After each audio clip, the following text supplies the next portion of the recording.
Now call upon Elizabeth Jones, the Diocesan Coordinator for Safe Church and Safe Communities.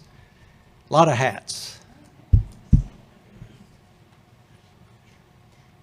We all wear a lot of hats. It reminds me of Will Spong.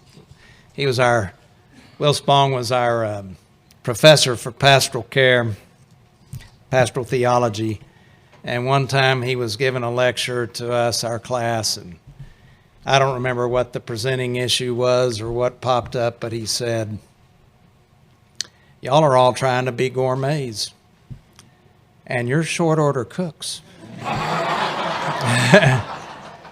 You're going to do a lot of things pretty decent.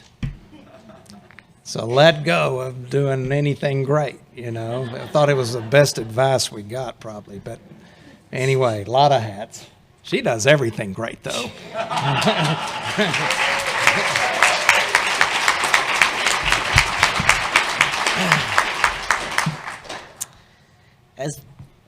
Hi, y'all remember me? As the bishop said, I'm the Safe Church Coordinator, and it has changed this year. And so to start out this presentation, I'd like to show you a video that Bishop Curry and others in the Episcopal Church made. It's pretty short.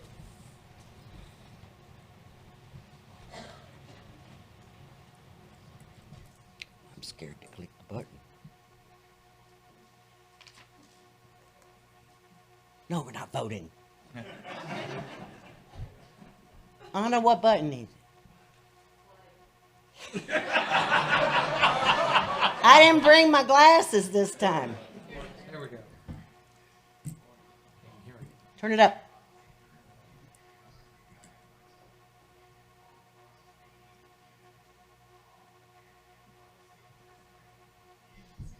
Stop it.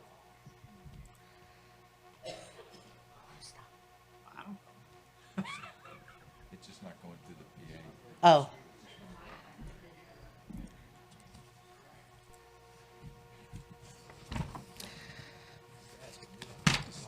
I know.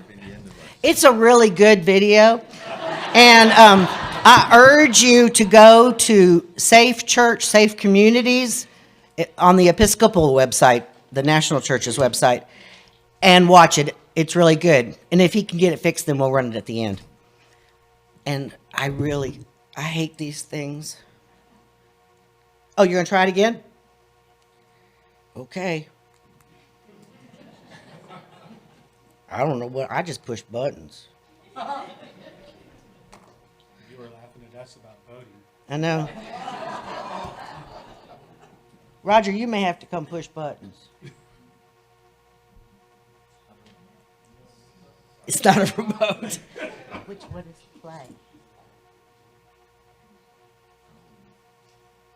Oh. Try it again. I can just give the talk, but I got to figure out how to.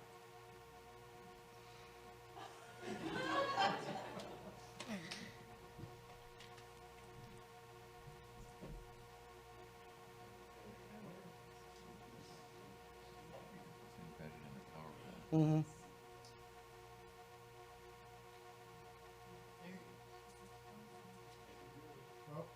Yep.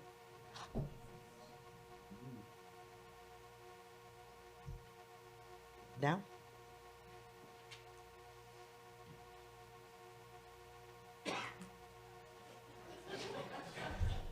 Shit. You can tell we practiced this over and over and over at work while she was making name tags.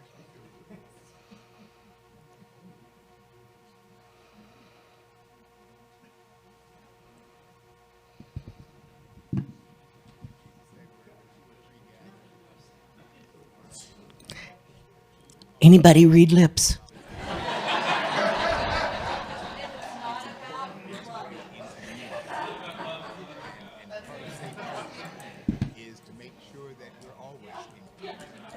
Can you get me to the next slide after that?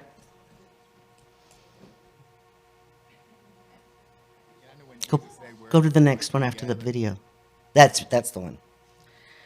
All right, in 2017, the Episcopal Church created a new model policies for the protection of children and youth and vulnerable adults.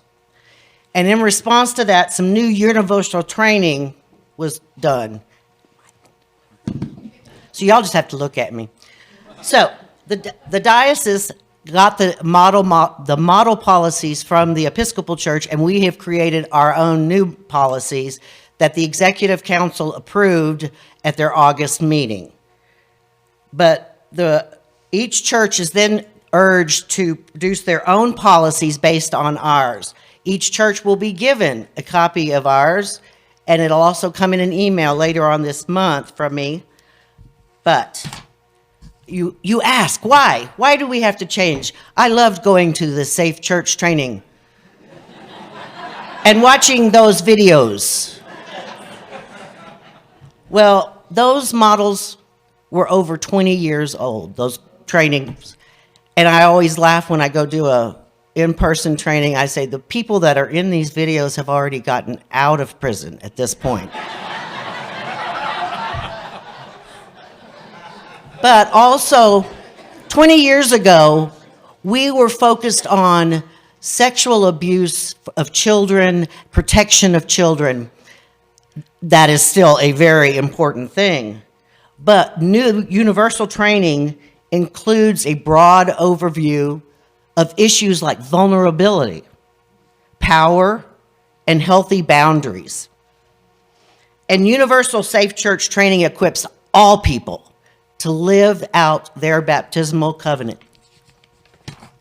So, who needs to be trained? Everybody. Clergy, employees, vestry members, Sunday school teachers, day school teachers, youth workers, lay Eucharistic visitors, people who go out to see shut-ins or other people who are vulnerable. This training gives them so much knowledge about healthy relationships, healthy boundaries, what is the best practices to do. So, this sounds ominous about what courses you have to take, but it's really not hard.